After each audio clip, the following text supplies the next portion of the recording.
ಸ್ನೇಹಿತರೆ ನಮಸ್ಕಾರ. ನಾನು ರವೀಂದ್ರ ಜೋಶಿ. ಇರೋದು ಕೇವಲ 5% ಸಾಬ್ರು ನೇಪಾಳದಲ್ಲಿ.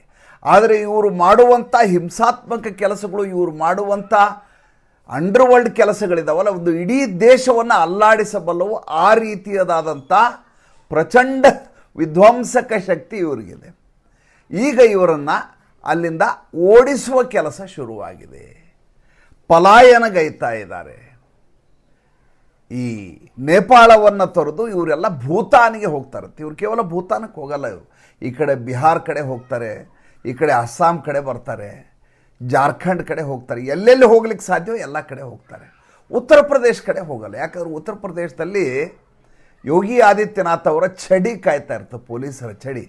ಹೀಗಾಗಿ ಆ ಬಾರ್ಡರ್ನಲ್ಲಿದ್ದರೂ ಕೂಡ ಬೇರೆ ಕಡೆ ವಲಸೆ ಹೋಗ್ತಾರೆ. ಹಾಗಾದರೆ ನಡೆದದ್ದೇನು? 2 ಪ್ರತಿಭಟನೆಗಳ ಬಗ್ಗೆ ಇವತ್ತು ನಾನು ಮಾತಾಡ್ತೀನಿ. ನಾವು ಜಿರಳೆಗಳ ಪ್ರತಿಭಟನೆಯನ್ನು ನೋಡಿದ್ವಿ, ನೋಡಿ ಯಾತನೆಯನ್ನು, ವೇದನೆಯನ್ನು ಅನುಭವಿಸಿದ್ವಿ.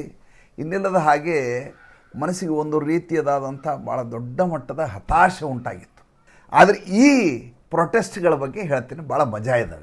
ಹೇಗೆ ಪ್ರತಿಭಟನೆಯನ್ನು ಮಾಡ್ಬೋದು ಅಂತ ಜಾರ್ಖಂಡಿಗೆ ಹೋಗಿ ನೋಡಬೇಕು. ಹಿಂದೂಗಳು ಒಗ್ಗಟ್ಟಾದರೆ ಒಂದು ದೇಶದಲ್ಲಿ ಯಾವ ಸ್ಥಿತಿ ಬರುತ್ತೆ ಅಂತ ನೋಡಲಿಕ್ಕೆ ನೀವು ನೇಪಾಳಕ್ಕೆ ಹೋಗಬೇಕು. 2 ಘಟನೆಗಳನ್ನು ಸವಿಸ್ತಾರವಾಗಿ ಹೇಳ್ತೀನಿ, ಕೇಳ್ರಿ. ಮೊದಲನೇದಾಗಿ ನೇಪಾಳದ ಮುಗಿಸ್ಬಿಡೋಣ. ನೇಪಾಳದಲ್ಲಿ ಅಲ್ಲಿ ಒಂದು ದೊಡ್ಡ ಉತ್ಸವ ನಡೀತಾ ಇತ್ತು, ಬೋಲೋ ಬಂಬಂ ಜಾತ್ರೆ ಅಂತ ಹೇಳ್ತಾರೆ. ಬೋಲೋ ಬಂಬಂ ಜಾತ್ರೆ. ಬಂಬಂ ಭೋಲೆನಾಥ್ ಅಂದರೆ ನಮ್ಮ ಶಿವಗೇನ ಓಂ ನಮಃ ಶಿವಾಯ ಅಂತ ಹೇಳ್ತೀವಿ, ಹರ ಹರ ಮಹಾದೇವ್ ಅಂತ ಹೇಳ್ತೀವಿ. ಹಾಗೆ ಬೋಲೋ ಬಂಬಂ ಯಾತ್ರಾ ಅಂತ ಅವ್ರು ಕರೀತಾರೆ. ಏನಂದ್ರೆ ನದಿ ನೀರನ್ನು ತೆಗೆದುಕೊಂಡು ಬಂದು ಭೋಲೆನಾಥನಿಗೆ ಅಂದರೆ ಈಶ್ವರನಿಗೆ ಜಲಾಭಿಷೇಕ ಮಾಡುವಂಥ ಕಾವಡಿ ಯಾತ್ರಾ ಇದು. ಇದು ಜುಲೈ ಕೊನೆಯ ವಾರದಲ್ಲಿ ನಡೀತಾ ಇತ್ತು, ನೇಪಾಳದಲ್ಲಿ ನಡೀತಾ ಇತ್ತು. ಇದರ ವಿಶೇಷತೆ ಏನು ಅಂದರೆ, ನಾನು ಹಿಂದೆನೂ ನಿಮ್ಮ ಕಾವಡಿ ಯಾತ್ರದ ಬಗ್ಗೆ ಹೇಳಿದ್ದೀನಿ. ಈ ಭಾಳ ದೊಡ್ಡ ಮಟ್ಟದಲ್ಲಿ ಹಿಂದೂಗಳು ಸಾಗರದೋಪಾದಿಯಲ್ಲಿ ಲಕ್ಷ ಲಕ್ಷ ಜನ ಈ ರೀತಿ ನಡ್ಕೊಂಡು, ಎಷ್ಟೋ ಜನ ಬರಿಗಾಲಲ್ಲಿ ನದಿಯಿಂದ ನೀರು ತೆಗೆದುಕೊಂಡು ಬಂಬಂ ಭೋಲೆನಾಥ್ಗೆ ಅಂದರೆ ಈಶ್ವರನಿಗೆ ಅಭಿಷೇಕ ಮಾಡುವಂಥ ಒಂದು ಸಂಪ್ರದಾಯ ನಮ್ಮದು. ಈ ಸಂಪ್ರದಾಯಕ್ಕೆ ನಾನು ನಿಮಗೆ ಈ ಹಿಂದೆ ಹಳೆ ಸಂಚಿಕೆಗಳಲ್ಲಿ ಹೇಳಿದ್ದೇನೆ. ಒಂದು ತಕ್ಕಡೆಯ ರೀತಿಯಲ್ಲಿ ಮಾಡಿರಲಾಗಿರುತ್ತೆ, ಅಲಂಕರಿಸಲಾಗಿರುತ್ತೆ, 2 ದೊಡ್ಡ ದೊಡ್ಡ ಬಿಂದಿಗೆಗಳಿರ್ತವೆ. ಅದರಲ್ಲಿ ನೀರನ್ನು ಶೇಖರಣೆ ಮಾಡಿಕೊಂಡು ನಡ್ಕೊಂಡು ಹೋಗ್ತಿರ್ತಾರೆ. ಎಷ್ಟೋ ಜನ ಚಪ್ಪಲಿ ಕೂಡ ಹಾಕಿರೋದಿಲ್ಲ. ಮುಂದುಗಡೆ DJ ಇರುತ್ತೆ, DJ ಹಾಡು ಹಾಕ್ತಾ ಇರ್ತಾರೆ, ಡ್ಯಾನ್ಸ್ ನಡೀತಾ ಇರ್ತದೆ, ಹೋಗ್ತಾ ಇರ್ತಾರೆ. ಹೀಗೆ ನೇಪಾಳದಲ್ಲಿ ಹೋಗ್ತಾ ಇರುವ ಸಂದರ್ಭದಲ್ಲಿ ಸುನ್ಸಾರಿ ಜಿಲ್ಲೆಯ ದೇವನ್ಗಂಜ್ ಅನ್ನುವಂಥ ಪ್ರದೇಶ, ಅಲ್ಲಿ ಒಂದು ದರ್ಗಾ. ಇವರು ಇರೋದೇ 5% ನೇಪಾಳದಲ್ಲಿ. ಇಡೀ ಜಗತ್ತಿನಲ್ಲಿ ಹಿಂದೂ ರಾಷ್ಟ್ರ ಅಂತ ಸಾಂವಿಧಾನಿಕವಾಗಿ ಹೇಳಲಾಗ್ತಾ ಇದ್ದಂಥ, ನಮ್ಮದು ಹಿಂದೂ ರಾಷ್ಟ್ರವಾಗಿದ್ದರೂ ಕೂಡ ಆಡಳಿತಾತ್ಮಕವಾಗಿ ನಾವು ಈಗ ಸೆಕ್ಯುಲರ್ ಅಂತ ಮಾಡ್ಕೊಂಡಿದ್ವಿ. ನೇಪಾಳ ಹಾಗಿರಲಿಲ್ಲ. ನೇಪಾಳ ಕಮ್ಯುನಿಸ್ಟರು ಬಂದ ಮೇಲೆ ಅದು ಹೋಯಿತು. ಅಲ್ಲಿವರೆಗೂ ಹಿಂದೂ ರಾಷ್ಟ್ರ ಅಂತ ಇದ್ದಂಥ ಏಕೈಕ ಹೆಗ್ಗಳಿಕೆಯ ರಾಷ್ಟ್ರ ಅಂದರೆ ನೇಪಾಳ ಆಗಿತ್ತು. ಅದು ಹೆಂಗಾಯಿತು ಏನು ಅದ್ರ ಬಗ್ಗೆ ಆಮೇಲೆ ಮಾತಾಡೋಣ. ಈಗ ಈ ವಿಷಯದ ಬಗ್ಗೆ ಮಾತಾಡ್ಬಿಡ್ತೇನೆ. ಅಂಥ ಹಿಂದೂಗಳ ಬಹುಸಂಖ್ಯಾತರಾಗಿರುವ ರಾಷ್ಟ್ರದಲ್ಲಿ ಒಂದು ದರ್ಗಾ, ಆ ದರ್ಗಾದಲ್ಲಿ ಹಸಿರು ಜೆಂಡಾ ಹಾಕಿದ್ದಾರೆ. ಅದ್ರ ಮುಂದೆ ಈ DJ ಹೋಗ್ತಾ ಇದೆ. DJ ಹೋಗ್ತಾ ಇರೋದ್ರಿಂದ ನಮ್ಗೆ ಅಶಾಂತಿ ಆಗ್ತಾ ಇದೆ, ನಮ್ಗೆ ತೊಂದರೆ ಆಗ್ತಾ ಇದೆ, ನಮ್ಗೆ ಪ್ರಾರ್ಥನೆ ಮಾಡಲಿಕ್ಕೆ ಆಗಲ್ಲ ಅಂತ ಒಂದಷ್ಟು ಜನ ಈ ಬಾಂಧವರು ಬಂದು ಥಳಿಸಲಿಕ್ಕೆ ಶುರು ಮಾಡ್ತಾರೆ ಹಿಂದೂ ಯುವಕರನ್ನು. ಅಷ್ಟೊತ್ತಿಗೆ ಲಕ್ಷೋಪಲಕ್ಷ ಜನ ದಾಟಿಬಿಟ್ಟಿರ್ತಾರೆ. ಇದು ಲಾಸ್ಟ್ ಬ್ಯಾಚು, ಕಡೆಯ ಬ್ಯಾಚು. ಈ ಕಡೆಯ ಬ್ಯಾಚ್ ಮೇಲೆ ಇವರು ಅಟ್ಯಾಕ್ ಮಾಡಿಬಿಡ್ತಾರೆ. ಅಟ್ಯಾಕ್ ಮಾಡಿದ ತಕ್ಷಣ 3 ಜನ ಇದರಲ್ಲಿ ಅಸುನೀಗ್ತಾರೆ. 3 ಜನರನ್ನ ಮಾಬ್ ಲಿಂಚಿಂಗ್ ಮಾಡಿ ಹತ್ಯೆ ಮಾಡಲಾಗುತ್ತೆ. ಒಬ್ಬ ಗಣೇಶ್ ಯಾದವ್, ಇನ್ನೊಬ್ಬ ಜಯಪ್ರಕಾಶ್ ಮೆಹ್ತಾ, 3ನೇದವರು ಓಂ ಪ್ರಕಾಶ್ ಮೆಹ್ತಾ. 3 ಜನರು ಅಲ್ಲೇ ಸಾವಿಗೀಡಾಗ್ತಾರೆ. ಯಾವಾಗ ಈ ವಿಷಯ ಹಿಂದೂಗಳಿಗೆ ಗೊತ್ತಾಗುತ್ತೋ, ಅಲ್ಲಿ 2 ಆರ್ಗನೈಜೇಷನ್, ಒಂದು ಹಿಂದೂ ಸಾಮ್ರಾಟ್ ಸೇನಾ ಅಂತ, ಇನ್ನೊಂದು ಸಂಯುಕ್ತ ಹಿಂದೂ ಫ್ರಂಟ್ ಅಂತ ಒಂದು, 2 ಆರ್ಗನೈಜೇಷನ್ಗಳು ಭಾಳ ದೊಡ್ಡ ಮಟ್ಟದ ಪ್ರತಿಭಟನೆಯನ್ನು ಶುರು ಮಾಡ್ತಾರೆ. ಯಾವ ಮಟ್ಟಿಗೆ ಪ್ರತಿಭಟನೆ ಆಗತ್ತೆ ಅಂದರೆ, ಅಲ್ಲಿರುವಂಥ ಬಾಲೇನ್ ಶಾ ಇದಲ್ಲ, ಈಗಿನ ಪ್ರಧಾನಿ ಬಾಲೇಂದ್ರ ಶಾ ಅಲಿಯಾಸ್ ಬಾಲೇನ್ ಶಾ, ಆತ ಕೂಡ ತತ್ತರಿಸಿ ಹೋಗ್ತಾನೆ. ಅಲ್ಲಿ ಸುಧನ್ ಗುರಾಂಗ್ ಅಂತೇಳಿ ಹೋಮ್ ಮಿನಿಸ್ಟರ್ ಆಗಿರೋದು ಸುಧನ್ ಗುರಂಗ್ ಅಂತೇಳಿ, ಆ ಸುಧನ್ ಗುರಂಗ್ ಮಾತುಕತೆ ಕರೀತಾನೆ. ದಯವಿಟ್ಟು ನಿಮ್ಮ ಪ್ರೊಟೆಸ್ಟ್ ನಿಲ್ಲಿಸಿ, ನಿಮ್ಮ ಬೇಡಿಕೆ ಏನು? ಇವರು 13 ಅಂಶಗಳನ್ನು ತೊಗೊಂಡು ಹೋಗ್ತಾರೆ. ನೋಡಿ, ಯಾವ ನೇಪಾಳದಲ್ಲಿ ಗೃಹಯುದ್ಧ ಮಾಡುವ ಮೂಲಕ ಹೊಸ ಸರ್ಕಾರ ತರಲಾಯಿತು. ಇವತ್ತೇನು ಈ ಎಡಚರರು, ಕಮ್ಯುನಿಸ್ಟರು ಎಲ್ಲ ಹೇಳ್ತಾ ಇದ್ದಾರಲ್ಲ, ಡಫ್ಲಿ ಗ್ಯಾಂಗು ಆಜಾದಿ ಗ್ಯಾಂಗ್ ಹಮೇ ಚಾಹಿಯೇ ಆಜಾದಿ ಅಂಥೇಳಿ ಏನು ಕೂಗ್ತಾರಲ್ಲ ಡಫ್ಲಿ ಗ್ಯಾಂಗ್ನವರು, ನೇಪಾಳದ ರೀತಿಯಲ್ಲಿ ನಾವು ಈ ದೇಶದಲ್ಲಿ ಗೃಹಯುದ್ಧ ಮಾಡುವ ಮೂಲಕ, ಸಿವಿಲ್ ವಾರ್ ಮಾಡುವ ಮೂಲಕ ಅಧಿಕಾರವನ್ನು ಕೆಳಗಿಳಿಸ್ಬೇಕು ಅಂತ ಇವರೆಲ್ಲ ಹೇಳೋದು. ಎಕ್ಸಾಂಪಲ್ ಕೊಡೋದು ಇವರು ಅದೇ ಹೇಳೋದು, ಬಾಂಗ್ಲಾ ನೇಪಾಳ ಬಾಂಗ್ಲಾ ಹೇಳೋದು. ನೇಪಾಳದಲ್ಲಿ ಹೆಂಗೆ ಮಾಡಿಬಿಟ್ರು ನೋಡಿ, ಎಲ್ಲ ಜಂಜಿ ಅಂದರು. ಏನಾಯಿತು ನೇಪಾಳದಲ್ಲಿ? ಬಾಲೇನ್ ಶಾಗೆ ಸರ್ಕಾರ ನಡೆಸಲಿಕ್ಕೆ ಆಗಲಾರದ ಸ್ಥಿತಿ ಬಂದೋಯ್ತು. ಕೊನೆಗೆ 13 ಅಂಶಗಳ ಬೇಡಿಕೆಯಲ್ಲಿ ಮೊಟ್ಟ ಮೊದಲನೆಯ ಅಂಶವೇ ಹಿಂದೂ ರಾಷ್ಟ್ರವನ್ನಾಗಿ ಮತ್ತೆ ನೇಪಾಳವನ್ನು ಘೋಷಿಸಬೇಕು. ವಿಧಿ ಇಲ್ಲ. ಯಾವ ರೀತಿಯ ಪ್ರತಿಭಟನೆ ಅಂದರೆ, ಸೇನೆಯ ನಿಯೋಜನೆ ಮಾಡಲಾಗಿದೆ, ಸಶಸ್ತ್ರ ಪೊಲೀಸರ ನಿಯೋಜನೆ ಮಾಡಲಾಗಿದೆ. ಯಾವುದಕ್ಕೂ ಪ್ರತಿಭಟನೆಕಾರರು ಬಗ್ತಾ ಇಲ್ಲ, ಜಗ್ತಾ ಇಲ್ಲ. ಕೊನೆಗೆ ಅನಿರ್ವಾಹ ಪರಿಸ್ಥಿತಿಯಲ್ಲಿ ದೇಶವೇ ಪೂರ್ತಿ ಅಸ್ಥಿರಗೊಂಡು ಹೋಗುತ್ತೆ ಅನ್ನುವಂಥ, ಸರ್ಕಾರ ಬಿದ್ದು ಹೋಗುತ್ತೆ ಅನ್ನುವಂಥ ಸಂದರ್ಭದಲ್ಲಿ ಈ ಸುಧನ್ ಗುರುಂಗ್ ಬಂದು ಮಾತುಕತೆ ನಡೆಸ್ತಾನೆ ಹೋಮ್ ಮಿನಿಸ್ಟ್ರು ಮಾಡಿ, ನಾವು ನಿಮ್ಮ ಬೇಡಿಕೆಗಳನ್ನ ಈಡೇರಿಸ್ತೀವಿ, ಆದರೆ ಮೊಟ್ಟ ಮೊದಲೇ ಬೇಡಿಕೆನ ಹಿಂದೂ ರಾಷ್ಟ್ರ ಆಗ್ಬೇಕಂತೇಳಿ. ನಮಗೆ 3 ತಿಂಗಳ ಸಮಯ ಕೊಡಿ, ಸರ್ವಪಕ್ಷ ಸಭೆಯನ್ನು ಕರಿತೀವಿ, ಸರ್ವಪಕ್ಷ ಸಭೆಯಲ್ಲಿ ಇದನ್ನು ಅಂಗೀಕರಿಸಿ, ಅದಾದಮೇಲೆ ಕಾನೂನು ರೀತಿಯ ಸರ್ಕಾರ ಅದನ್ನು ಅಂಗೀಕರಿಸುತ್ತೆ. ಇಷ್ಟ ಅಲ್ಲದೆ ಇಲ್ಲಿ ನಮಗೆ ತೊಂದರೆ ಕೊಡ್ತಾ ಇರುವಂಥ, ಹಿಂದೂಗಳಿಗೆ ತೊಂದರೆ ಕೊಡ್ತಾ ಇರುವಂಥ ಒಬ್ಬನೇ ಒಬ್ಬ ಮುಸಲ್ಮಾನ ಕೂಡ ಇರಬಾರ್ದು ಅನ್ನೋದು ಅದರಲ್ಲಿ ಒಂದು ಪಾಯಿಂಟ್. ಯಾವಾಗ ಈ 3 ಜನರ ಥಳಿಸಿ ಸಾಯಿಸಲಾಯಿತೋ, ಮುಸಲ್ಮಾನರ ಸ್ಥಿತಿ ಇಂಥ ಹೀನಾಯ ಸ್ಥಿತಿಗೆ ಹೋಗ್ಬೇಕಾಯ್ತು ಅಂದ್ರಲ್ಲಿ ಈಗ ಅವರೆಲ್ಲ ನೇಪಾಳವನ್ನು ತೊರೆದು ಹೊರಟಿದ್ದಾರೆ ವಾಪಸ್. ಯಾವ ಸ್ಥಿತಿಗೆ ಬಂದಿದ್ದಾರೆ ಅನ್ನೋದನ್ನು ಸುಮ್ಮನೆ ಆಲೋಚನೆ ಮಾಡಿ. ಅಂದರೆ ಹಿಂದೂಗಳ ಮನಸ್ಸಾಗಿ ಪೊಲರೈಸ್ ಆಗಿಬಿಟ್ರೆ ಯಾರೂ ನಮ್ಮನ್ನು ಅಲ್ಲಾಡಿಸ್ಲಿಕ್ಕೆ ಸಾಧ್ಯ ಇಲ್ಲ. 5% ಇರೋರು 95% ಬಾಲವೇ ನಾಯಿಯನ್ನು ಅಲ್ಲಾಡಿಸೋ ಅನ್ನೋ ರೀತಿಯಲ್ಲಿ ನೇಪಾಳದಲ್ಲಿ ಮಾಡಿದರೆ ನೇಪಾಳದ ಜನ ಬಿಟ್ಟುಬಿಡ್ತಾರ. ಈಗ 3 ತಿಂಗಳಲ್ಲಿ ಹಿಂದೂ ರಾಷ್ಟ್ರ ಆಗಬೇಕಾದ ಅನಿವಾರ್ಯತೆ ಬಾಲೇಂದ್ರ ಶಾ ಆಗಿದೆ. ಬಾಲೇಂದ್ರ ಶಾ ಅದನ್ನು ಮಾಡದೆ ಹೋದರೆ ಸರ್ಕಾರವನ್ನು ಕೆಡವಲಿಕ್ಕೆ ಅವರು ಸನ್ನದ್ಧರಾಗಿ ಕೂತಿದ್ದಾರೆ. ಪ್ರತಿಭಟನೆಯನ್ನು ತಾತ್ಕಾಲಿಕವಾಗಿ ಹಿಂತೆಗೆದುಕೊಂಡಿದ್ದೇವೆ ಅಂತ ಈ 2 ಸಂಘಟನೆಗಳು ಹೇಳ್ತಾ ಇರೋದು. ಕಾಲ್ ಆಫ್ ಆಗಿಲ್ಲ, ಸಂಪೂರ್ಣವಾಗಿ ಪಾಸ್ ಕೊಟ್ಟಿದ್ದೇವೆ. ನಾಳೆ 3 ತಿಂಗಳೊಳಗೆ ಮಾಡಲಿಲ್ಲ ಅಂದರೆ ಮತ್ತೆ ಶುರು ಮಾಡ್ತೇವೆ ನಾವು. ಅಂಥ ಸಂದಿಗ್ಧ ಸ್ಥಿತಿಯಲ್ಲಿ ಅಲ್ಲಿ ಸರ್ಕಾರ ಇದೆ. ಇನ್ನೊಂದು ಪ್ರತಿಭಟನೆ ಬಗ್ಗೆ ಹೇಳ್ತೀನಿ ಅದು ಜಾರ್ಖಂಡ್ನಲ್ಲಿ ನಡೆದು. ನಾವು ಜರ್ಲೆ ಪಾರ್ಟಿದು ನೋಡಿದ್ವಿ. ಈ ಜಂಜಿ ಅಂದ ತಕ್ಷಣ ಯಾವ ರೀತಿ ಪ್ರತಿಭಟನೆ ಮಾಡ್ತಾರಂತ ಒಂದು ನಮ್ಮ ಮನಸ್ಸಿನಲ್ಲಿ ಈಗ ಘಾಸಿಗೊಳಿಸಿದಂಥ ಒಂದು ಭಿತ್ತಿಯಲ್ಲಿ ಚಿತ್ರ ಮೂಡಿದೆ. ಏನಂತ, ಇವರೆಲ್ಲ ಬಾಯಿಗೆ ಬಂದಂಗೆ ಬೈತಾರೆ, ಅಶ್ಲೀಲವಾಗಿ ಮಾತಾಡ್ತಾರೆ, ಇವರಿಗೆ ಗುರು ಹಿರಿಯರಿಗೆ ಗೌರವ ಕೊಟ್ಟ ಅಭ್ಯಾಸ ಇಲ್ಲ, ಇವರೆಲ್ಲ ಪಿಜ್ಜಾ ತಿಂಡ್ಕೊಂಡಿರ್ತಾರೆ, ಇವರಿಗೆ ದೇಶದ ಬಗ್ಗೆ ಕಳಕಳಿ ಇಲ್ಲ, ಈ ರೀತಿಯಾದ ಅಭಿಪ್ರಾಯ ಇದೆ. ಈಗ ಜಾರ್ಖಂಡಿನ ರಾಂಚಿಯಲ್ಲಿ ನಿರಂತರವಾಗಿ ಕಳೆದ 15-20 ದಿವಸದಿಂದ ಪ್ರತಿಭಟನೆ ನಡೀತಿದೆ. ಸೇಮ್ ಅಲ್ಲಿಯೂ ಇದೇ ಸಮಸ್ಯೆ ಇದೆ. ಯಾವುದು? ಅಲ್ಲಿ JPSC ಮತ್ತು JSSC 2 ನೇಮಕಾತಿ ಪ್ರಕರಣದಲ್ಲಿ ಪರೀಕ್ಷೆಯಲ್ಲಿ ಲೋಪ ಆಗಿದೆ. ಅದಕ್ಕಾಗಿ ಅಲ್ಲಿ ಹೋರಾಟ ಮಾಡ್ತಾ ಇದ್ದಾರೆ. ಈ ಜಂತರ್ ಮಂತರ್ಗೂ ಇದಕ್ಕೂ ಡಿಫ್ರೆನ್ಸ್ ಏನು? ಇಲ್ಲಿಯ ವಿದ್ಯಾರ್ಥಿಗಳು ನಮಗೆ ಶಿಕ್ಷಣ ಸಚಿವರ ರಾಜೀನಾಮೆ ಆಗಲಿ, ಮುಖ್ಯಮಂತ್ರಿ ರಾಜೀನಾಮೆ ಆಗಲಿ ಬೇಕಿಲ್ಲ, ಮೊದಲೇ ಪಾಯಿಂಟ್. ಎರಡನೇದು, ಯಾವುದೇ ಅಶ್ಲೀಲ ರೀತಿಯಲ್ಲಿ ಸರ್ಕಾರವನ್ನು ನಿಂದಿಸುವ ಹಾಗಿಲ್ಲ. ಒಬ್ಬರು ಕೂಡ ಅಲ್ಲಿಯ ಸರ್ಕಾರದ ಬಗ್ಗೆ ಒಂದೇ ಶಬ್ದವನ್ನು ಮಾತಾಡ್ತಾ ಇಲ್ಲ. ಸೊರೇನ್ ಸರ್ಕಾರ ಇರೋದಲ್ಲಿ ಹೇಮಂತ್ ಸೊರೇನ್ ರಾಜೀನಾಮೆ ಕೊಡಲಿ, ಹೇಮಂತ್ ಸೊರೇನ್ ಅಪ್ಪನ್ನ ಅವ್ವನ್ನ ಬೀದಿಗೆ ತಂದು ನಿಲ್ಲಿಸಿಲ್ಲ. ಅಷ್ಟೇ ಅಲ್ಲ, ನಿನ್ನೆ ಶಿಬು ಸೊರೇನನ್ನ ಪುಣ್ಯತಿಥಿ, ಅಲ್ಲಿ ಹೋಗಿ ಶಿಬು ಸೊರೇನನ್ನ ಫೋಟೋ ಇಟ್ಟು ಅವ್ರಿಗೆ ಹಾರವನ್ನು ಹಾಕಿ ಪ್ರತಿಭಟನೆಯನ್ನು ನಡೆಸ್ತಾರೆ. ಸರ್ಕಾರದ ಮುಖ್ಯಮಂತ್ರಿಯ ತಂದೆಯ ಫೋಟೋ ಇಟ್ಟು ಅವರಿಗೆ ಗೌರವ ಸಲ್ಲಿಸ್ತಾರೆ, ಶ್ರದ್ಧಾಂಜಲಿ ಸಲ್ಲಿಸ್ತಾರೆ. ಪ್ರತಿಭಟನೆಯ ರೀತಿಯನ್ನು ನೋಡಿ ನೀವು. ಮುಂದೆ ಭಾಳ ಇಂಟ್ರೆಸ್ಟಿಂಗ್ ಅದನ್ನು ಹೇಳ್ತೇನೆ ನಿಮಗೆ. ಆಯಿತು, ಈ ರೀತಿಯಾದಾಗಿ ಜನ ಸೇರ್ಲಿಕ್ಕೆ ಶುರು. ಅವ್ರದ್ದು ಬೇಡಿಕೆ ಏನಪ್ಪ ಹಾಗಾದರೆ, ನಮಗೆ ಆಮೂಲಾಗ್ರವಾಗಿ ಈ ವ್ಯವಸ್ಥೆಯನ್ನು ಸರಿಪಡಿಸ್ಬೇಕು. ನೀವು ಯಾರೋ ಒಬ್ಬರು ರಾಜೀನಾಮೆ ಕೊಡೋದ್ರಿಂದ ಸರಿ ಆಗೋದಿಲ್ಲ. ಇದು ಲಕ್ಷಗಟ್ಟಲೆ ಜನ ಸೇರ್ತಾ ಇದ್ದಾರೆ.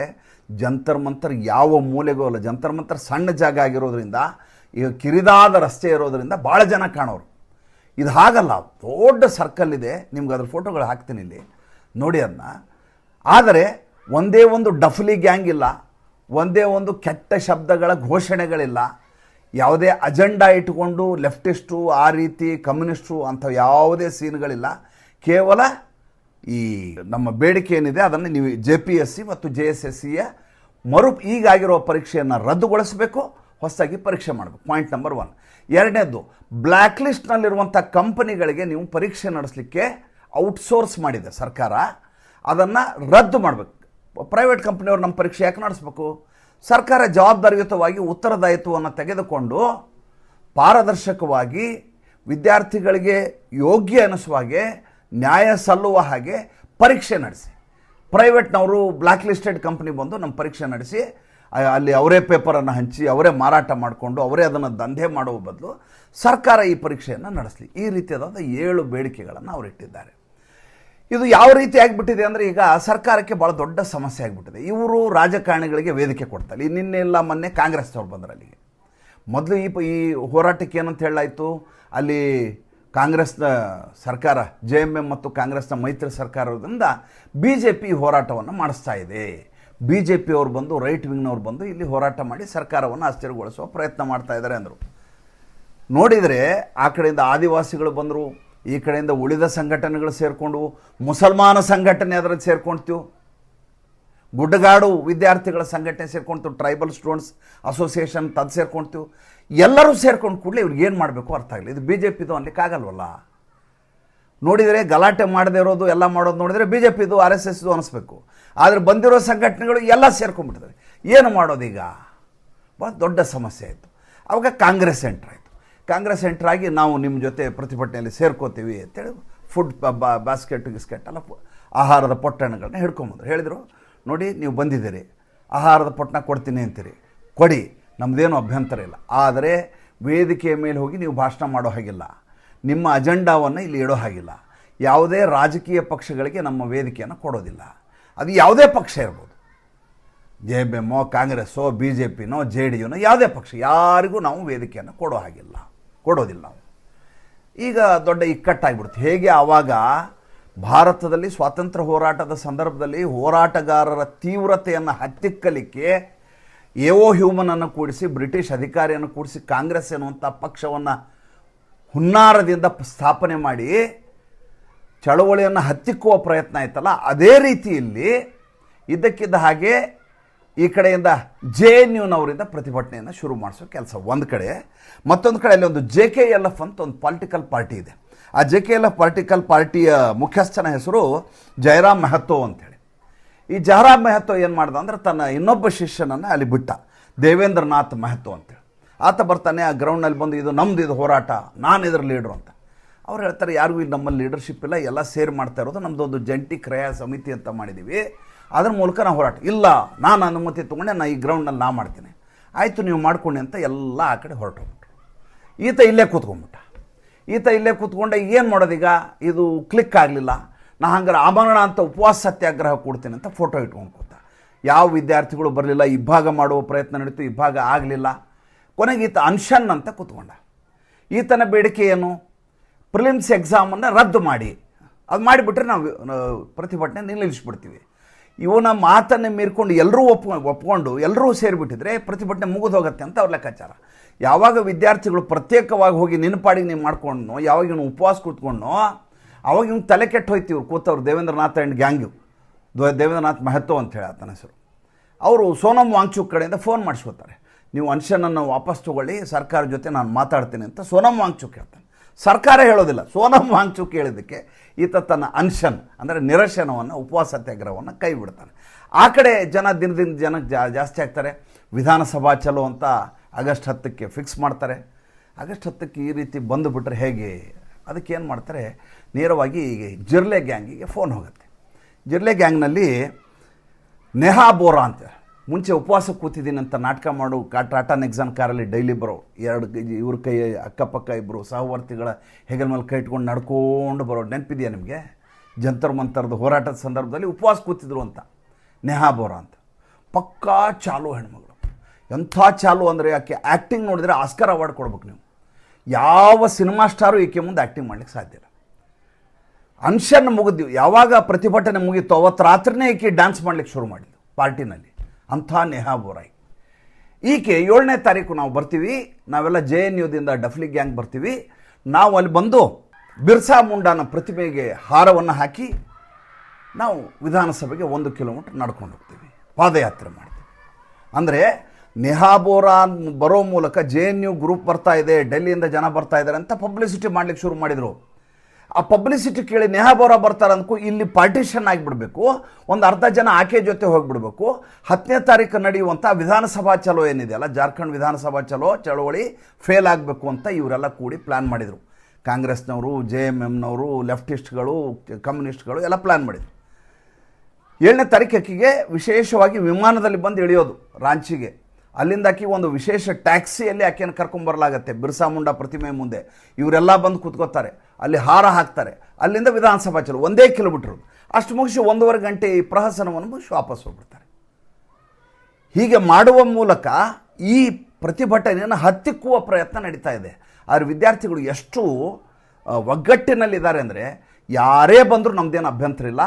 ಆತ ಅಭಿಜಿತ್ ದೀಪ್ಕೆ ಇರ್ಬೋದು, ಸೌರವ್ ದಾಸ್ ಇರ್ಬೋದು, ನೇಹಾ ಬೋರಾ ಇರ್ಬೋದು, ಬನ್ನಿ ನಮ್ಮ ಜೊತೆಯಲ್ಲಿ ಕೂತ್ಕೊಳ್ಳಿ. ಅಲ್ಲಿ ಅವ್ರು ನೋಡಿ, ಇವರೆಲ್ಲ ಪಿಜ್ಜಾ ತಿಂದರು, ಜ್ಯೂಸ್ ಕುಡಿದ್ರು, ಐಸ್ ಕ್ರೀಮ್ ತಿಂತಾ ಇದ್ರಲ್ಲ, ರೊಟ್ಟಿಯನ್ನು ಕೈಯಲ್ಲಿ ಹಿಡ್ಕೊಂಡು ಒಬ್ಬೊಬ್ಬರು ತಿಂತಾ ಇದ್ದಾರೆ ರೀ. ನಿಜವಾದ ಪ್ರತಿಭಟನೆ ಅಂದರೆ ಇದು. ಲೆಫ್ಟ್ ಟು ರೈಟ್ ಎಲ್ಲ ಬಿಟ್ಬಿಡ್ರಿ. ಉದ್ದೇಶ ಒಳ್ಳೆಯ ಉದ್ದೇಶ. ಯಾವುದೇ ಸರ್ಕಾರ ಇಲ್ಲ, ಅದು BJP ಸರ್ಕಾರನೋ JMM ಸರ್ಕಾರನೋ, ಆಗಿರುವ ಅಕ್ರಮವನ್ನು ತೊಲಗಿಸಬೇಕಾದ ಜವಾಬ್ದಾರಿ ಸರ್ಕಾರದ್ದು. ಅದಕ್ಕಾಗಿ ಹೋರಾಟ ನಡೆಯುವಾಗ ನಾವು ಪ್ರಜಾಪ್ರಭುತ್ವ ವ್ಯವಸ್ಥೆಯಲ್ಲಿ ಒಪ್ಕೋಬೇಕು. ಆದರೆ ಅದರ ಹಿಂದೆ ಪೊಲಿಟಿಕಲ್ ಅಜೆಂಡಾ ಇರಬಾರ್ದು. ಈಗ ಪ್ರತಿಭಟನೆಕಾರರು ಅದೇ ಹೇಳ್ತಾ ಇರೋದು, ಯಾರು ಬೇಕಾದರೂ ನೀವು ಬನ್ನಿ, ಆದರೆ ನಿಮಗೆ ನಾವು ವೇದಿಕೆ ಕೊಡೋದಿಲ್ಲ.